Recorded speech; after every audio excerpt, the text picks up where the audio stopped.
நண்பர்களே, இன்றைக்கி மட்டும் பார்த்திங்கன்னா 2-3 கோயிலுக்கு போனேன். அதில் இப்போ நான் வந்திருக்க ஸ்பெஷலான கோயில் என்னென்னா, நம்மளுடைய சித்தர புத்தர் அவருடைய கோயில். அவருக்கும் ஒரு கோயில் வச்சுருக்காங்க. நம்ம தலையெழுத்து எழுதுகிற இவர் தான்றாங்க, அவருடைய கோயிலும் வச்சுருக்காங்க. இதில் என்ன ஒரு மெயினான விஷயம் பார்த்திங்கன்னா, நம்ம ஊரில் சிவனை நம்ம பார்ப்போம் இல்லையா, இந்த ஊரில் எல்லா கோயில்லையும் இந்த அலங்காரம் இருக்குது அவருக்கு. தெரியுதுங்களா? இந்த ஊர் கோயிலில் எல்லா கோயில்லையும் அவருக்கான ஒரு ஒரு சிறந்த ஒரு அபிஷேகம் இந்நேரம் நடந்துக்கிட்டே இருக்கணுன்றது இந்த கோயிலோட ஒரு இதுவாகவே இருக்குது.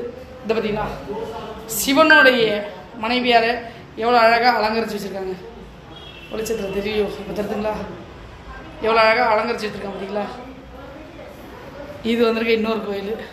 எப்போவுமே ஊரை சுற்றி பார்க்கக்கூடாது, கடவுளுங்களையும் பார்க்கணும். எல்லா ஊர் கடவுளும் நம்ம கடவுள் தான். எம்மதமும் நம் மதம் தான். பார்த்தீங்களா எவ்வளோ அழகாக இருக்குது பார்த்தீங்களா?